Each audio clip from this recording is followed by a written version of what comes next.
Welcome to my channel. ఇవాళ వచ్చేసి chicken కైమా ఉంటలు, అదే అండి చికెన్ కీమా బాల్స్ని ఎలా క్రిస్పీగా చేసుకోవాలో ఈ వీడియోలో చూసేద్దాము. ఫస్ట్గా మిక్సీ జార్ తీసుకొని తరిగిన అల్లం ముక్కలు మరియు వెల్లుల్లి, అలాగే ఆనియన్స్, తర్వాత వచ్చేసి ఒక 3 స్పూన్ల వరకు కొబ్బరి పొడి, ఎండు కొబ్బరి పొడి అండి అది వేసుకోవాలి. తర్వాత వచ్చేసి కొంచెం కొత్తిమీర, అలాగే మనము ఒక 2 స్పూన్ల వరకు కారం పొడి, తర్వాత వచ్చేసి ఉప్పు, తగినంత ఉప్పు వేసుకోవాలి, కల్లుప్పు. తర్వాత కొంచెం పసుపు, ఒక 2 స్పూన్ల వరకు ధనియా పౌడర్ వేసి మెత్తగా మనము పేస్ట్ చేసుకోవాలండి. చూడండి, ఇలాగా మెత్తగా పేస్ట్ చేసుకొని పక్కన పెట్టేసుకోవాలి. మనం ఒక 1/2 kg చికెన్ తీసుకున్నాము, వాష్ చేసి పెట్టుకోవచ్చు.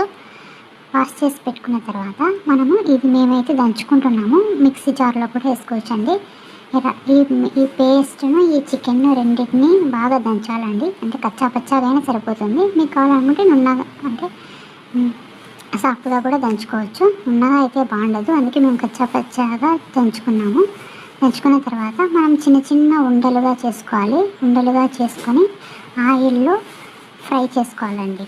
చూడండి, ఇలా ఈ సైజ్ అయితే సరిపోతుంది మనకి. మరీ పెద్దగా అయితే లోపల కుక్ అవ్వదనమాట. అందుకని మేము ఈ సైజ్ చిన్నగానే చేసాము ఉండలు. ఇలాగ మనం అన్నిటినీ బాల్స్ చేసి పెట్టుకోవాలి. తర్వాత ఒక ప్యాన్ పెట్టేసి అందులో ఆయిల్ పోసుకోవాలండి.